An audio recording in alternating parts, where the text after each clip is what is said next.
Hey guys, welcome to Grounded Roots.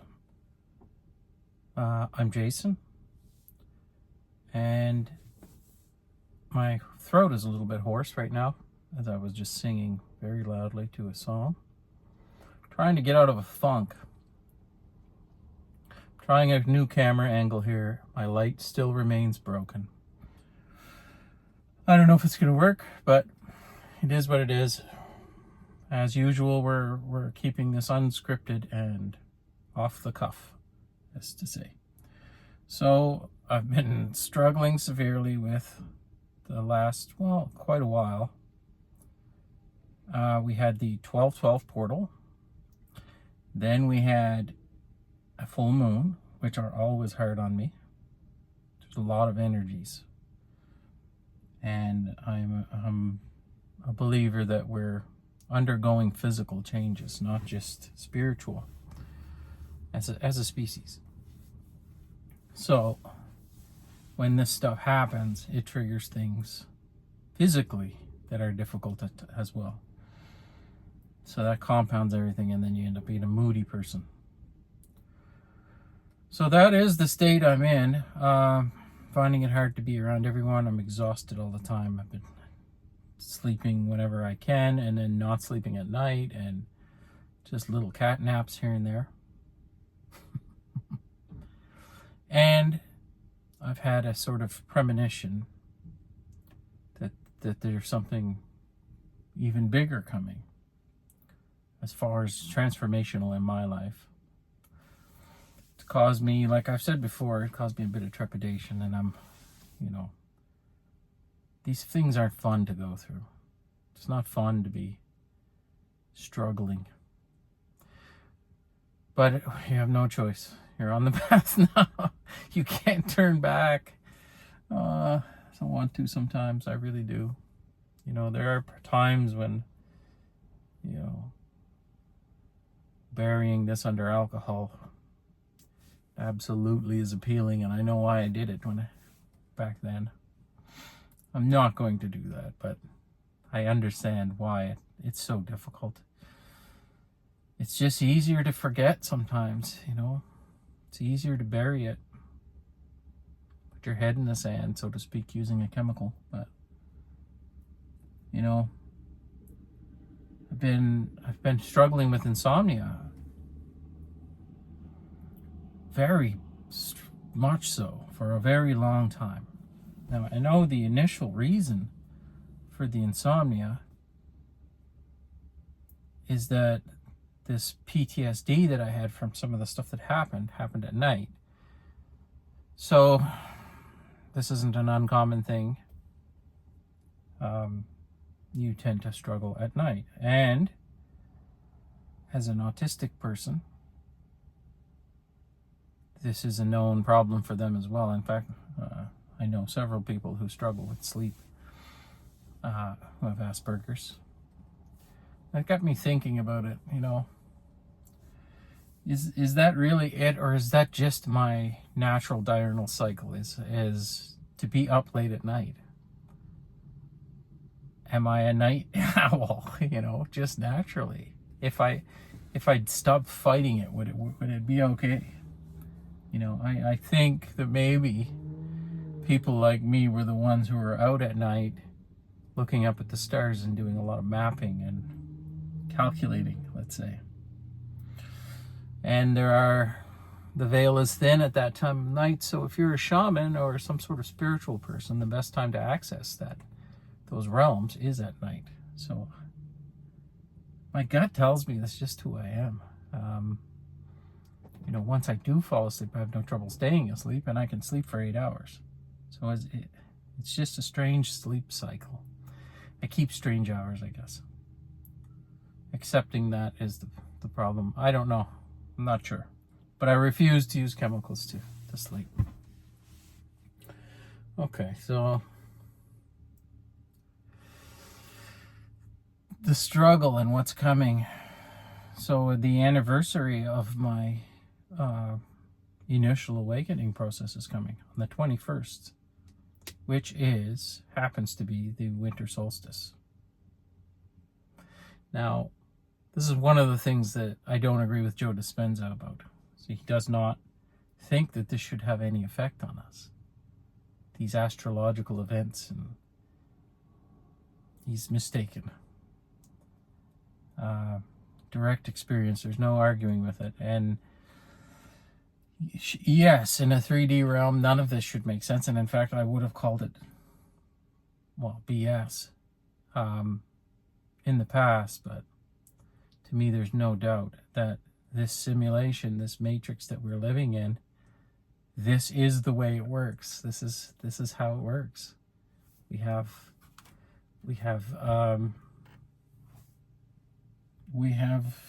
Mercury retrograde, and we have things that do affect us. I often wish it wasn't that way, but it is. So we deal with it. Now, it's getting into a frame of mind where when these big things are coming, that you don't dread them is the key. That you know that it's a huge portal and that something very important is going to happen to you, and you should be excited, because when you get on the other side of it, it will definitely be worth it. But having gone through a bunch of this, that's the problem. You get kind of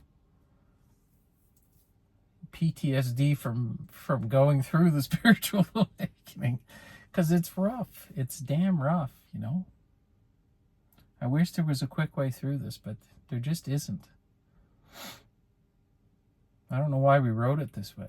I don't understand what the value in making this drag on for this amount of time. And, you know, I've been at this heavy awakening process for a year. I know other people that have been at it for 10 years. You know, I don't know. I guess it's just how you look at it. We're all learning, we're all suffering until we figure this out. And until we get on the other side of the intense healing process, it's pretty hard to enjoy it. And not impossible. Amanda does better with this than I do, for sure. She's had some more physical issues that she's had to learn to compartmentalize herself, I guess. And she's had the ability to pull herself out of that, to separate herself from the discomfort or whatever it is that's going on. And, you know, they say you can ask for a break, or you want things to go a little slower. This just isn't my personality. It's get it over with. It's always been that way with me. Just get it over with. Why drag it on? Why make it suffer longer? Let's just get this done. All right, it's going to suck, but let's go. And it's why I was good at long distance running, to be fair. Because I would just embrace the suck, as they say, and push through. I don't know. It's just my personality. That's probably why I chose this path of the intense awakening process to enlightenment at the start, and then an extreme get it all done in 1 year. That does sound a lot like my personality in this incarnation. Yeah. So I was watching a video from another YouTuber, Brianna Mars, who I consider her a friend of mine now.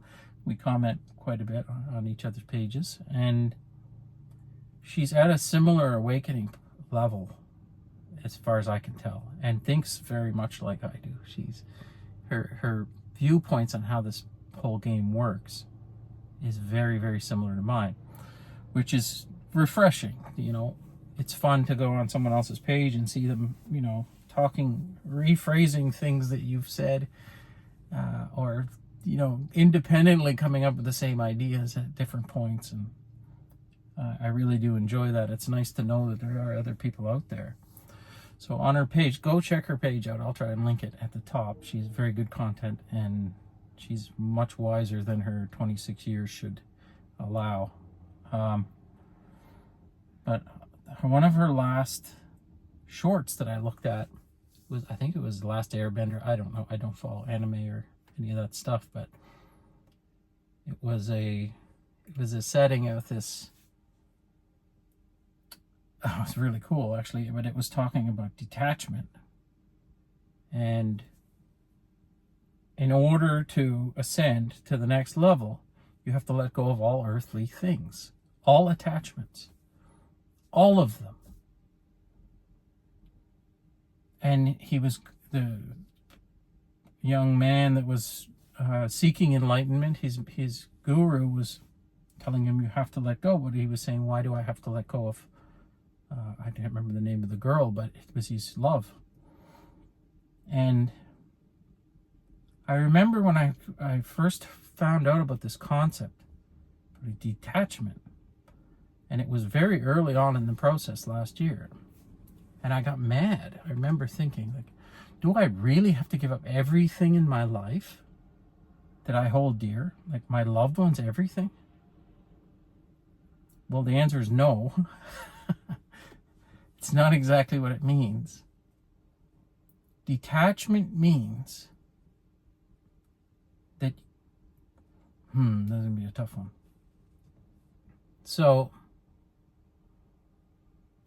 you have to be okay with whatever happens. And you have to trust that no matter what it is, no matter how bad it seems on the outside, it's for your own good. God has you. You wrote this plan for yourself, and you have to trust that this twist that you're going through is for your higher good. And that has been my experience.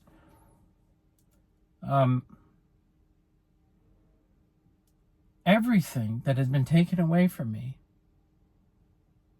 it has been for a reason, as far as I can tell. And it's always been replaced with something better. Now I'm still waiting for that. So my job has been taken away from me. My employment, I've been broken down into a completely different person. And I'm waiting for that path, for the career part, for a better one. But when I tell you, I absolutely am certain that something better in that regard is coming, it is. So that's faith. That's detachment. That's trust. That's what it is. So in regards to like loved ones, this is where I had a sticking point, and I still do in a way. It's not something I want, and I can't even conceive of how that would ever be the right way to go. So I have resistance. But essentially, in order to ascend to the next level, you have to love yourself first. It doesn't matter. Like, what am I trying to say here? If you say, I have to have a hypothetical situation here. Say you get accused of something that you didn't do. However, everyone in your life, including society, is convinced you did it, and it's reprehensible, and you won't be forgiven by them. Therefore, you're ostracized. You're kicked out. You're kicked out of your family. Yes, it's unfair. Okay. Is that going to be a point where you can't live anymore? Do you still have faith? Do you still love yourself? Are you going to delete yourself from the simulation because you can't handle having lost all that stuff? This is detachment. Knowing that no matter what happens, you know it's for your greater good, and you have the faith and will hold it through anything. You know, these things have happened to people in the past, like Gandhi, for example, or Nelson Mandela, who's been thrown in prison and, for decades. I can't remember how long he was in there, and it never broke him. This was the test. This is detachment. It's not something you want to happen, but in the end, You become the president of that country and you make huge changes for the people in it. Now, I'm not saying I want to be a Prime Minister of Canada. Or I want my family to kick me out of the house. This isn't what I want. And of course it would be terrible. But if something like that were to happen, I have to assume it's for the best, and that it is what's supposed to happen. And in the end, it will all work out for the best. So that's the way I see it. It's like codependency. It's the same idea where you're depending on someone else for your own,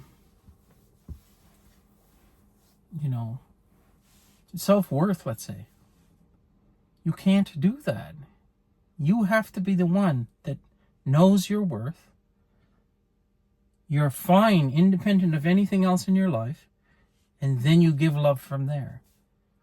And this goes right down to your very closest relationships. And we all often do that too much, where we rely on other people to fill our cups. And you just can't. It won't work. So you have to be a whole person first. And, Amanda and I have been together forever. And I love her dearly. And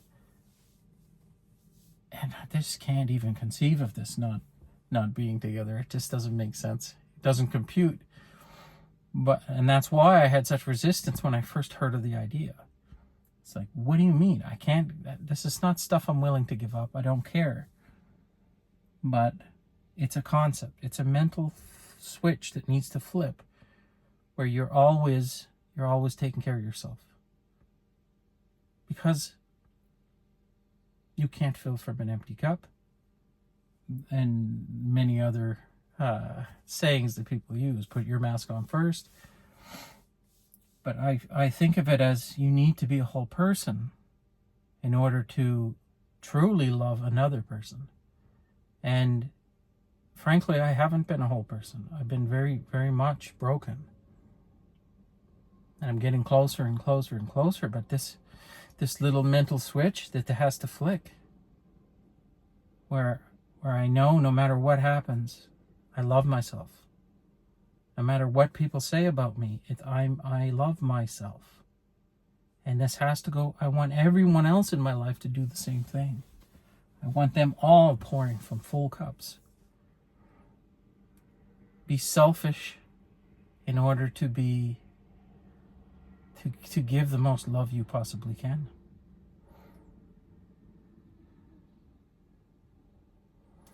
And I think I'll leave it there. So, like I always say, I hope this video finds you well. I love you all, and we'll see you tomorrow.